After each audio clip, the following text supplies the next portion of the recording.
दोस्तों 2 साल पूर्व स्नेहा की मम्मी की डेथ हो जाती है। स्नेहा अपने पापा मुकुल के साथ घर पर अकेली रहा करती है। स्नेहा के पापा मुकुल डॉक्टर रहते हैं, सर्जन रहते हैं। स्नेहा की 2 बहनें रहती हैं, एक भाई रहता है, वो सब स्नेहा से छोटे रहते हैं। स्नेहा अपने पूरे परिवार को संभाल रही होती है। उसके पापा रोज सुबह 6:30 बजे हॉस्पिटल चले जाते हैं।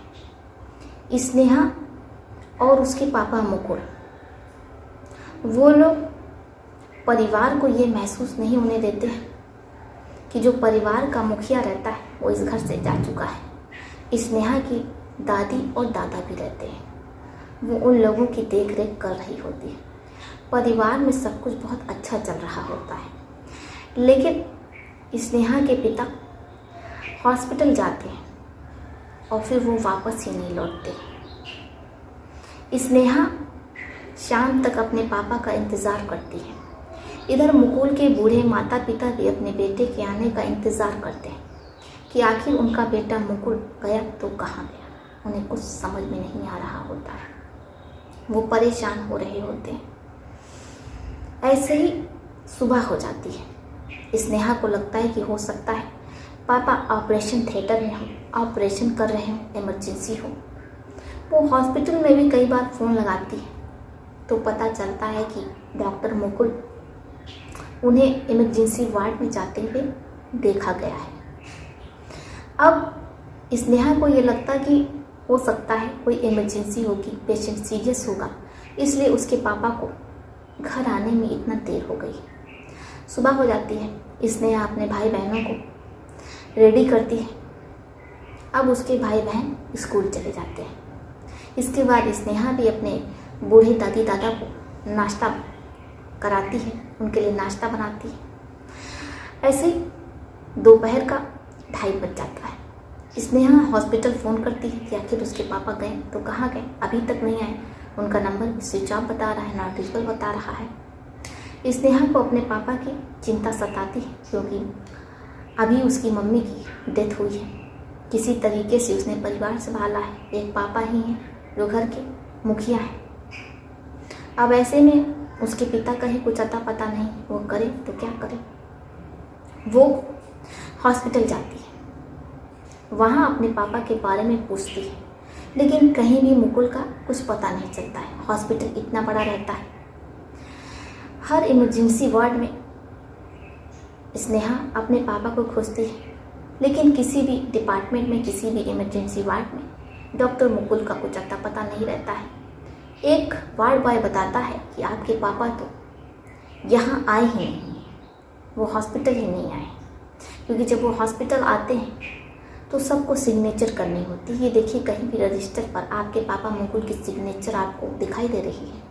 स्नेहा अलट पलट करके पूरा रजिस्टर चेक करती है, लेकिन कहीं भी उसके पापा मुकुल का सिग्नेचर नहीं रहता है। वो बहुत परेशान होती है कि आखिर उसके पापा मुकुल के साथ क्या हो गया, वो कहाँ चले गए, कहीं कोई अनहोनी तो नहीं हो गई। इसी डर से वो अपने दादा दादी को लेकर के थाने जाती है और डॉक्टर मुकुल की गुमशुदगी की रिपोर्ट लिखी जाती है।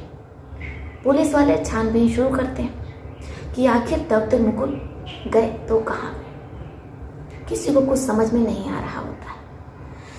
पुलिस वाले आसपास लगे सीसीटीवी कैमरा भी खंगालते हैं, लेकिन कहीं भी डॉक्टर मुकुल का कुछ भी अता पता नहीं रहता है। मानो ऐसा लगता है कि डॉक्टर मुकुल को या तो ज़मीन निकल गई या आसमान खा गया। कहीं भी कुछ भी पता नहीं रहता है कि आखिर डॉक्टर मुकुल गए तो कहाँ गए। ऐसे समय बीत रहा होता है। स्नेहा भी बड़ी हो जाती है। स्नेहा के दादा दादी को लगता है कि स्नेहा के हाथ पीले कर देने चाहिए, इसलिए वो अपने जीते रहते अपनी पोती को हंसी खुशी विदा कर देना चाहते हैं, उसका घर बसा देना चाहते हैं। इसलिए वो नंदनी के लिए रिश्ता खोजने लगते हैं, लेकिन कहीं भी उन्हें ऐसा रिश्ता नहीं मिल रहा था कि जो कि उनकी पोती के लिए सही हो। एक तो स्नेहा सर्जन की बेटी रहती है, पढ़ी लिखी रहती है, फराटेदार इंग्लिश बोल रही होती है। अब ऐसे में कोई भी नंदिनी के लायक लड़का नहीं मिल पा रहा होता है। लेकिन जो नंदिनी के दादा रहते हैं वो भी पूर्व में सर्जन रह चुके रहते हैं, इसलिए वो अपने हॉस्पिटल के सीईओ से कांटेक्ट करते हैं। अब जैसे ही वो कांटेक्ट करते हैं तो जो हॉस्पिटल का सीईओ होता है वो नंदिनी के दादा को बताता है कि देखिए, हमारे हॉस्पिटल युवा डॉक्टर आया है जो कि आपकी ही जाति का है। मैं आपको उस डॉक्टर का फ़ोटो बायोडाटा भेज दे रहा हूँ। इसके बाद व्हाट्सएप पर हॉस्पिटल के सीईओ उस लड़के का, उस युवा डॉक्टर का बायोडाटा भेज देते हैं। जैसे ही नंदिनी के दादा उस डॉक्टर को देखते हैं तो उन्हें वो बहुत पसंद आता है।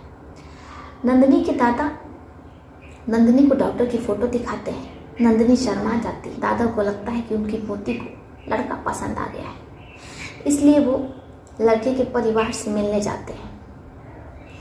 अब नंदिनी का जो पूरा परिवार रहता है, मामा मामी रहती हैं, उसकी मौसी रहती हैं, वो सभी लड़के को देखने जाती हैं। उन्हें भी एक नज़र में लड़का पसंद आ जाता है।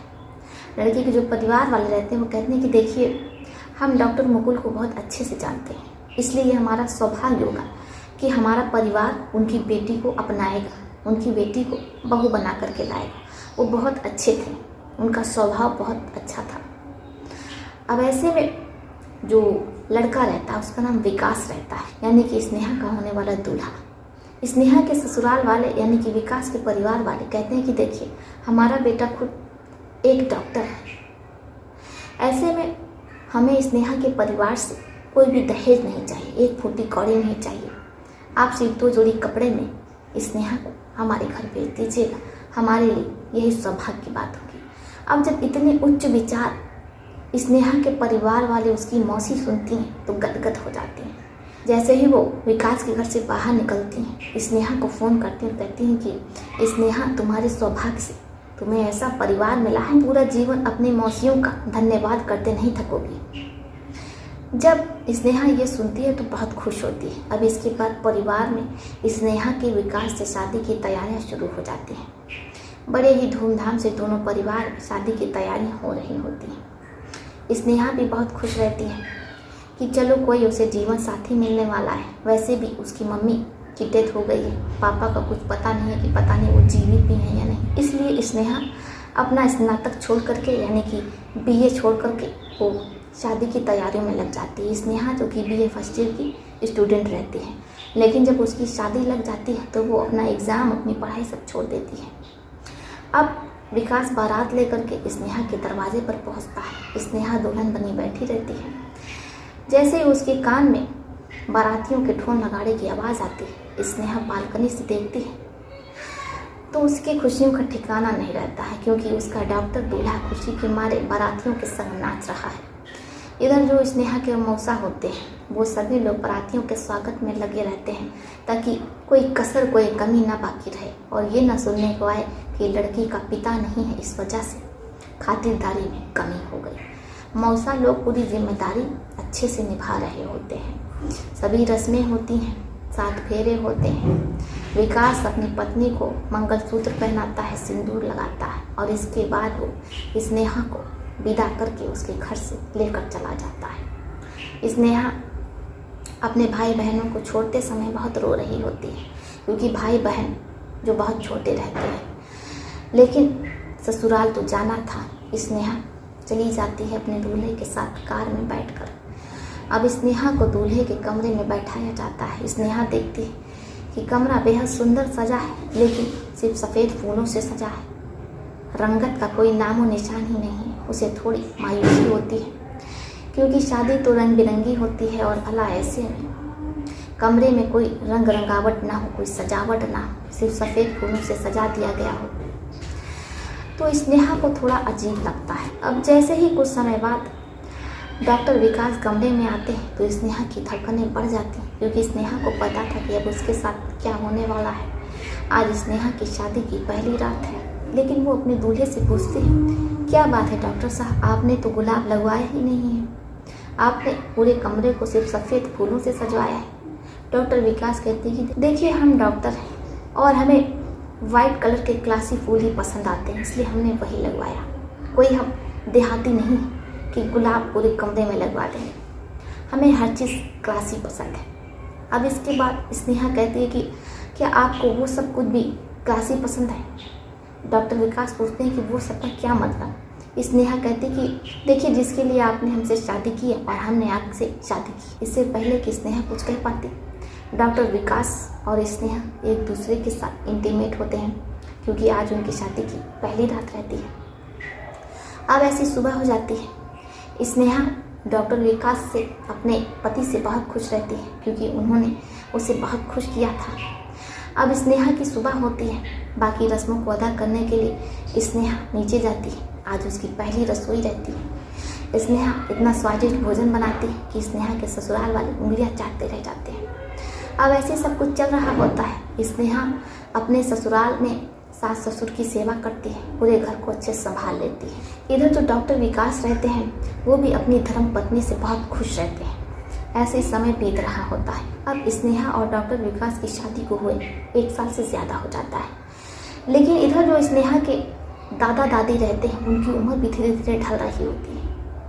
वो अक्सर थाने जाया करते हैं और अपने बेटे डॉक्टर मुकुल के बारे में पता किया करते हैं, लेकिन ये पुलिस वाले बुजुर्गों की कहाँ सुनते हैं। उन्होंने तो इन्हें बूढ़ा समझ करके ये कर ही क्या लेंगे, डॉक्टर मुकुल का केस और उनकी फाइल ही बंद कर दी है। स्नेहा के दादा दादी खुद को बहुत असहाय महसूस करते हैं।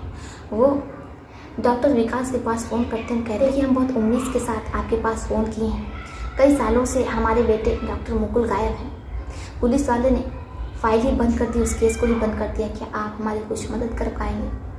अब जो डॉक्टर विकास रहते हैं वो भी शहर के जाने माने डॉक्टर रहते हैं। बड़े बड़े जजों से, वकीलों से, पुलिस वालों से जान पहचान रहती है। वो एक फ़ोन घुमाते हैं और फाइल खुल जाती है और पुलिस वालों को अच्छे से समझा देते हैं कि जल्द से जल्द मुझे इस केस की पूरी जानकारी चाहिए। डॉक्टर मुकुल जीवित हैं या फिर नहीं, इस बारे में पूरी जानकारी चाहिए विद प्रूफ। अब जैसे पुलिस वाले ये सुनते हैं तो हड़कंप मच जाता है, क्योंकि डॉक्टर विकास मीडिया वालों को बुलाने की धमकी दे देते हैं। अब ऐसे में पुलिस वाले बदनामी की डर से इस केस पर लग जाते हैं। इस केस को एक एक पहलू से शुरू किया जाता है और फिर से इसकी पहल की जाती है। पुलिस वाले लगातार पूरे 1 साल का CCTV कैमरा खंगालते हैं, लेकिन उन्हें कुछ कहीं हाथ नहीं लगता है। इसके बाद डॉक्टर मुकुल के माता पिता से पूछते हैं। डॉक्टर मुकुल के माता पिता कहते हैं कि हमारा बेटा मुकुल तो सुबह ही निकल गया था हॉस्पिटल के लिए। इसके बाद पुलिस वाले हॉस्पिटल जाते हैं और वहाँ चप्पे चप्पे पर लगा CCTV कैमरा खंगालते हैं, तो पता लगता है कि डॉक्टर मुकुल हॉस्पिटल तो आए, लेकिन वो हॉस्पिटल में ना जा कर के हॉस्पिटल की लॉबी में चले गए। इसके बाद पुलिस वाले लॉबी में जाते हैं, वो लॉबी जहाँ एक बहुत बड़ा ताला लगा रहता है। पुलिस वाले उस लॉबी की चाबी मांगते हैं, तो वार्ड बॉय कहता है कि साहब यहाँ पर कोई आता जाता नहीं, ये तो कई सालों से बंद है। पुलिस वाले कहते हैं हमें चाबी जल्दी दो। इसके बाद जो वार्ड बॉय रहता है वो चाबी लेकर के आता है, लॉबी खोली जाती है। अब जैसे ही पुलिस वाले उस लॉबी के अंदर पहुँचते हैं तो उनके होश हो जाते हैं, पैरों तले ज़मीन खिसक जाती है, क्योंकि डॉक्टर मुकुल जिन्हें कैद करके लॉबी में रखा जाता है, डॉक्टर मुकुल जिनके हाथ पांव बंधे रहते हैं, किसी तरीके से उनके हाथ पांव को खोला जाता है। और डॉक्टर मुकुल जो कुछ भी बोलने की स्थिति में नहीं रहते हैं, वो पुलिस वालों को देख करके डर रहे होते हैं। पुलिस वाले समझाते हैं कि देखिए हम आपको बचाने आए हैं, हम आपके लिए आए हैं। इसके बाद डॉक्टर मुकुल को बाहर निकाला जाता है, उन्हें पानी पिलाया जाता है, खाना खिलाया जाता है, AC में लेकर के जाया जाता है। डॉक्टर मुकुल 2 घंटे तक AC की ठंडी हवा खाते हैं, जब उन्हें आराम मिलता है। इसके बाद डॉक्टर मुकुल को नहलाया धुलाया जाता है। जब वो फ्रेश हो जाते हैं उन्हें बाहर मैदान में लेकर जाया जाता है। अब 2 दिनों तक तो पुलिस वाले सिर्फ डॉक्टर मुकुल की देख रेख और सेवा कर रहे होते हैं, ताकि उनकी जो मानसिक स्थिति है वो पूरे तरीके से सही हो सके। इसके बाद डॉक्टर मुकुल की जैसे ही मानसिक स्थिति सही हो जाती है, पुलिस वाले डॉक्टर मुकुल से बयान लेते हैं आखिर उन्हें लॉबी में किसने और क्यों बंद करके रखा था, उनके साथ क्या हुआ था। जब डॉक्टर मुकुल बताना शुरू करते हैं तो पुलिस वाले दंग रह जाते हैं। वो सीधे डॉक्टर विकास के घर पर पहुंचते हैं। डॉक्टर विकास की पत्नी यानी कि डॉक्टर मुकुल की बेटी स्नेहा को गिरफ्तार करके ले आते हैं। स्नेहा से पूछताछ होती है कि आखिर उसने अपने पापा के साथ ऐसा क्यों किया, उसने अपने ही पिता को लॉबी में क्यों कैद करवाया। जब स्नेहा ये सुनती है तो पहले तो वो साफ मना करती है। पुलिस वाले सख्ती से पूछताछ करते हैं तो स्नेहा कहती है कि हमारे पापा हमारी मम्मी के गुजरने के बाद दूसरी शादी करने जा रहे थे। हमें लगा कि अगर घर पर दूसरी मम्मी आ जाएगी, सौतेली मम्मी, तो वो हमारे भाई बहनों को सताएगी, और वैसे भी हमारी मम्मी के जाने के बाद हम किसी दूसरी महिला को अपने घर पर नहीं दे सकते थे। जो घर हमारी माँ ने रचाया बसाया, जिस घर में हमारी माँ के पाँव के निशान हैं, उस घर में किसी दूसरी महिला के पाँव के निशान कैसे पड़ सकते हैं। इसी डर से कि कहीं मेरे पापा दूसरी शादी न कर लें, हमने अपने पापा को ही रास्ते से हटाने का फैसला कर लिया। अब चूंकि वो हमारे पापा हैं, इसलिए हम उन्हें जान से नहीं मार सकते थे। हमने ये फैसला लिया कि अपने पापा को ही हम किडनैप करवा देंगे और उन्हें ऐसी जगह कैद करके रखेंगे जहाँ से हमारे पापा कभी भी बाहर नहीं निकल पाएंगे, और ना तो कानों कान किसी को भी हमारे बारे में कुछ पता ही चल पाएगा। इसलिए हमने वार्ड बॉय के साथ मिल करके अपने पापा को लॉबी में कैद करवा दिया। अब जैसे ही पुलिस वाले सुनते तो दंग रह जाते हैं। वो स्नेहा पर संगीन धाराओं के अंतर्गत मुकदमा दर्ज करते हैं। लगभग 2 सालों तक स्नेहा पर मुकदमा चलता है। जब फैसले की घड़ी आती तो जज साहब स्नेहा को सिर्फ 2 सालों की ही सज़ा सुनाते हैं, क्योंकि उन्हें लगता है कि एक बेटे की अपनी माँ के लिए ममता थी कि उसने अपने पिता के साथ ऐसा किया। अगर उसके पापा दूसरी शादी करने की जिद ना करते तो शायद उनके साथ आज ऐसा ना हो। में एक बेटी की माँ के लिए ममता देख करके जज साहब भी दया दिखाते हैं और स्नेहा को कम से कम सज़ा देते हैं। उतनी ही सज़ा देते हैं जितना कि स्नेहा के लिए सही था।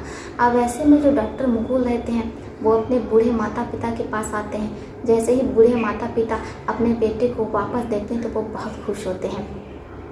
इधर स्नेहा तो जेल चली जाती। डॉक्टर मुकुल अपने बूढ़े माता पिता और अपने बेटे बेटियां की पूरी जिम्मेदारी निभा रहे होते हैं, क्योंकि अब डॉक्टर मुकुल जिनकी उम्र हो चुकी थी, ऐसे में वो दूसरी शादी देखने का ख्वाब छोड़ देते हैं। परिवार के साथ ही हंसी खुशी रह रहे होते हैं। इधर 2 साल बाद स्नेहा भी जेल से छूट जाती है। अब जैसे ही वो जेल से छूट जाती है तो अपने घर आती है, अपने पिता से माफ़ी मांगती है। उसके पापा डॉक्टर मुकुल उसे माफ़ कर देते हैं। इधर जैसे ही डॉक्टर विकास को पता चलता है कि उसकी पत्नी जेल से छूट गई है तो वो अपनी पत्नी को अपनाने से साफ मना कर देता है और स्नेहा को तलाक दे देता है। अब स्नेहा अपने पिता के साथ ही अपने घर पर रह रही है। आशा करते हैं दोस्तों कि आपको ये कहानी बेहद पसंद आई होगी। आपका इस पर क्या सुझाव है, आप हमें अपनी राय लिख सकते हैं। क्या डॉक्टर विकास को अपनी पत्नी स्नेहा के साथ ऐसा करना चाहिए था, या जो स्नेहा ने अपने पिता के साथ किया अपनी माँ की ममता के लिए, क्या उसे ऐसा करना चाहिए था? आप लोग अपनी राय लिखिएगा ज़रूर। तो चलिए फिर चलती हूँ, मिलते हैं आपसे किसी और कहानी में। तब तक के लिए आप अपने परिवार का ध्यान रखें। आदाब, शतिका, नमस्कार। दोस्तों, अगर आप चाहते हैं कि मैं आपका और आपके शहर का नाम अपनी वीडियो में लूँ तो कमेंट बॉक्स में आप लोग अपने शहर का नाम भी लिख सकते हैं।